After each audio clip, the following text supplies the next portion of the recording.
wabarakatuh. Waalaikumsalam warahmatullahi wabarakatuh. Selamat pagi anak-anak. Pagi. Sehat semuanya?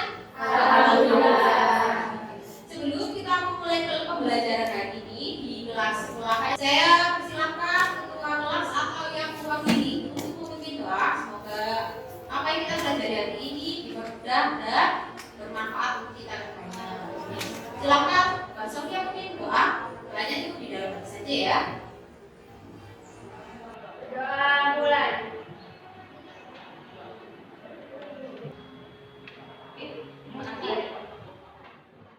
Sebelumnya saya mau presentasi dulu.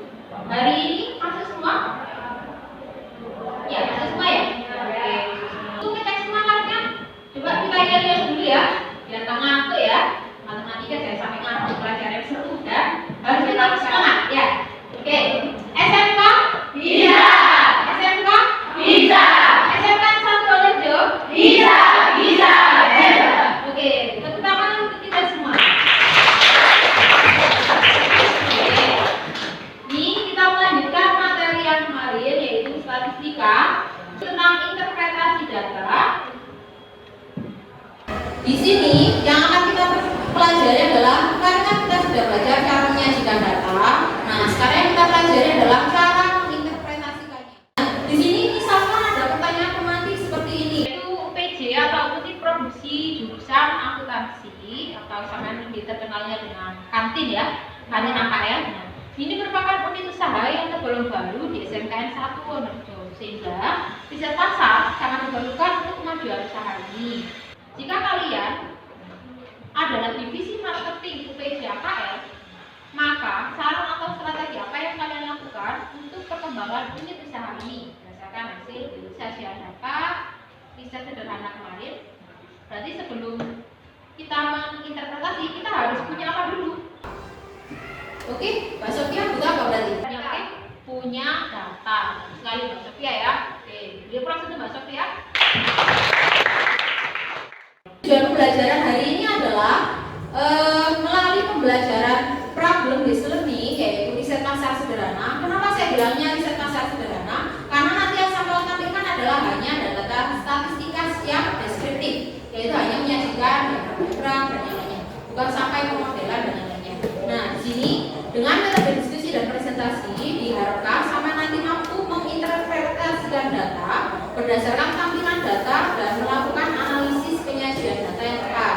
Indikatornya yaitu menemukan variabel yang relevan untuk riset pasar dan menyajikannya dalam bentuk tabel maupun diagram atau grafik dan menginterpretasikannya sesuai dengan konteks masalah yang tepat. Oke. Kita review materi yang kemarin. Kemarin kita sudah belajar tentang cara menyajikan data. Nah, penyajian data apa saja kita pelajari kemarin? Oke, Mbak Mariati, gimana? Tadi silakan. Histogram dan diagram pencar atau scatter plot istilahnya ya kalau yang di Microsoft Excel. Nah, coba saya tes satu orang. Misalkan ini ada untuk beberapa penyajian data seperti ini. Kira-kira ini namanya diagram apa saja? Review lagi. Oke, siapa yang mau? Oke, Mbak Adil. Ya. Yang kedua diagram putaran. Yang ketiga diagram garis. Oke. Yang keempat histogram. Histogram. Yang kelima diagram pencar. Dan yang terakhir diagram rata tapi lebih kompleks. Oke, diagram batang tapi lebih kompleks. Oke. Sebenarnya di sini ada video, tapi karena nanti tugas kita lebih banyak prakteknya, jadi videonya saya ringkas jadi seperti ini. Jadi salah satu manfaat statistika itu bukan salah satu ya, banyak sekali manfaat statistika. Di antaranya di sini yang berhubungan dengan ekonomi atau keuangan, yaitu saham, dengan investasi, likuiditas dan yang lainnya. Nah, sebenarnya sama di perusahaan. Perusahaan ini biasanya untuk quality control. Jadi misalnya mau set pasar, segmentasi pasar dan yang lainnya, kira-kira konsumen saya itu seperti apa sih orangnya? Atau misalkan produk yang paling dominan yang mana? Jadi kita harus produksi apa? Itu bagian dari riset pasar ya. Itu nanti contoh aplikasi statistika di perusahaan. Oke, ini nanti ruang lingkup. Ini sama yang sudah pelajari di PKK ya. Ruang lingkup riset pasar. Ini semuanya sudah duduk sesuai kelompoknya. Ya. Oke, saya namai ya kelompoknya. Misalkan Mbak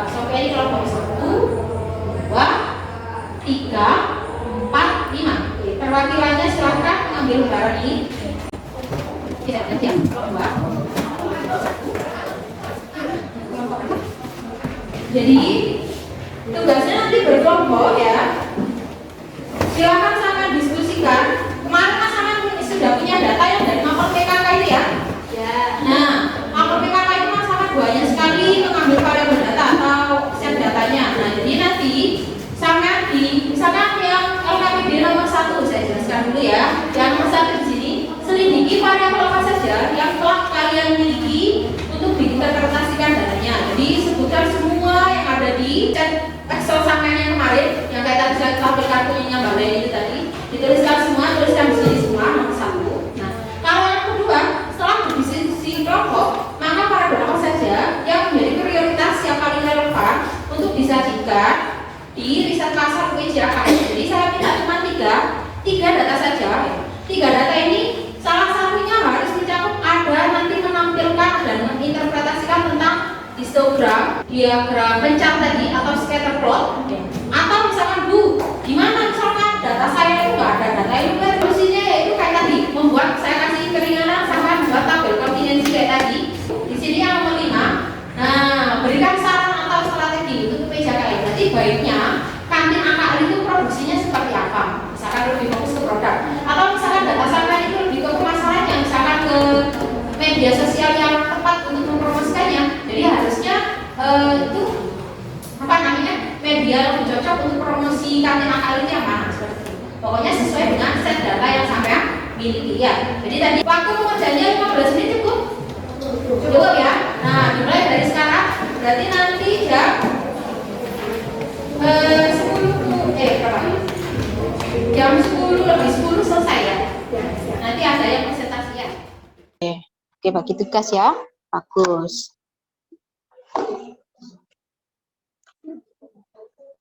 Oke, semuanya sudah bagus.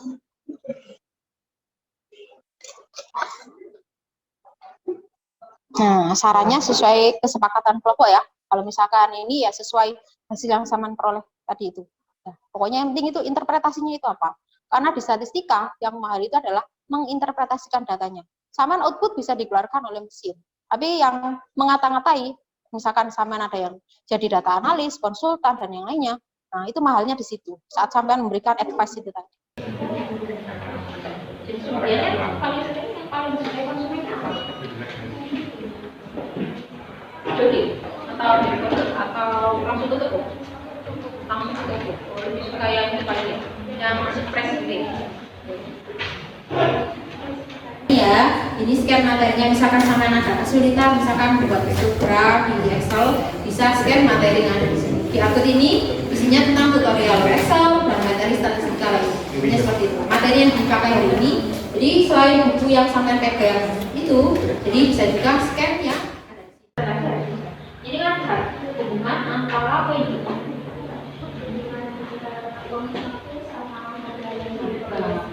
Logikanya gimana? Logikanya semakin banyak uang saku semakin banyak ada makanya di sini ini ini berbagi ini namanya berbagi kalau berbagi sekali. Silakan. Ini data yang dimiliki kelompok kami berupa jenis kelamin, status, harga yang direkomendasikan, uang saku per hari, jenis makanan, sama varian rasa. Oke. Terus? Ini data pertama yang disajikan dari riset pasar. Yang pertama yaitu jenis makanan yang diminati. Dari data yang kami buat, paling banyak diminati itu jenis makanan kering. Oke. Berapa persen itu? 57% makanan kering, 43% memilih makanan basah. Hubungan antara uang saku per hari sama harga yang direkomendasikan. Oke. Uang saku paling banyak per hari itu 25.000 dan harga rekomendasinya 5.000. Dan yang paling sedikit uang saku itu 15.000, rekomendasi harganya mulai dari harga segitu. Oke. Berarti di sini antara harga dengan banyaknya uang saku hubungannya gimana? Berbanding lurus ya. Semakin banyak uang saku, jadi rekomendasi harga mereka semakin besar juga ya. Sarannya berarti apa strateginya? Strategi dari kelompok kami yaitu yang pertama banyak menjual makanan kering daripada makanan basah dengan rasa pedas yang bisa makan. Terus yang kedua, pertimbangkan harga jual karena konsumennya Kebanyakan pelajar ya. kebanyakan siswa. Ada yang mau bertanya untuk kelompok 1? Kalau nggak ada nanti saya yang nanya. Tadi ini menampilkan scatter plot. Oke. Kalau scatter plot, berarti kenapa alasannya memakai scatter plot? Tuh. Kalau kemarin scatter plot dan histogram, itu datanya harus berupa data apa? Numerik. Ya, ini. Nah, ini ada ditambahkan garis, bagus di kelompok ini ditambahkan garisnya untuk melihat perbandingannya itu berarti berbanding lurus antara harga dan uang saku. Oke, kita beri aplaus dulu untuk kelompok 1. Iya, ini kalau ini saya sudah belajar di SMP, diagram lingkaran dan diagram kotak. Nah, terus kemudian ini tadi kayak yang punyanya Mbak Sofia. Nah, kalau yang ini tampilan dari Excel, kalau yang ini tampilan dari Minitab. Minitab itu salah satu aplikasi statistika. Jadi saya akan mendemonstrasikan penggunaannya. Terus oke, kita ambil yang sebagai X dan Y-nya. Biasanya kalau di statistika itu yang mempengaruhi, Y-nya itu yang mempengaruhi. Misalkan antara daya beli dengan uang saku. Kira-kira yang mempengaruhi uang saku atau uang saku yang mempengaruhi? Itu mempengaruhi daya beli atau daya beli mempengaruhi uang saku? Mempengaruhi daya beli. Ini tampilannya nanti hasilnya seperti ini. Outputnya langsung belum. Tapi sekali lagi saya bilang, output itu bisa dikeluarkan hasil, tapi interpretasi tetap manusia. Ya, makanya yang mahal di statistika itu adalah interpretasi datanya itu apa? Saran sampean atau strateginya untuk istilahnya klien sampean itu seperti apa? Oke. Jadi kita evaluasi dulu ya. Kita evaluasi dulu. Silakan kerjakan soal yang saya share di kelompok grup WA kemarin. Silakan kerjakan di HP-nya masing-masing. 5 menit cukup ya. Soalnya itu cuma 5, nggak ada hitungan atau yang informasinya butuh ke literasi. Jadi membacanya harus lebih banyak dan lebih teliti. Bacanya itu agak panjang. Karena nanti soal AKM itu yang statistika juga panjang-panjang kayak gini. Nanti di kelas 11 kan sampai ada AKM ya. Masuk refleksinya.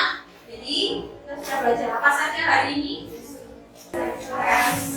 Oke, tentang statistika itu apa kan ada yang sekarang dikasih. Oke, kita sudah belajar apa saja hari ini, Mbak Bunda? Oke, interpretasi data yang kita aplikasikan di riset pasar, Kartin AKL atau UPJ, unit produksi jurusan AKL itu ya. Oke, apakah LKPD-nya cukup membantu kalian mengerjakan tugasnya?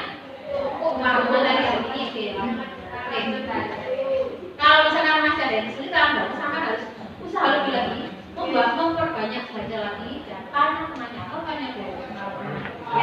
ya. Teman selanjutnya yaitu menentukan ukuran pemusatan data yang sesuai dengan konteks masalahnya. Jadi kapan kita memakai mean, median, model sesuai konteks masalahnya. Akhirnya harus kita tutup pertemuan hari ini karena tadi diawali dengan doa, maka kita diakhiri dengan doa supaya yang kita pelajari ini benar-benar mengenal sampai ada bermanfaat ya. Oke, silakan berdoa dipimpin.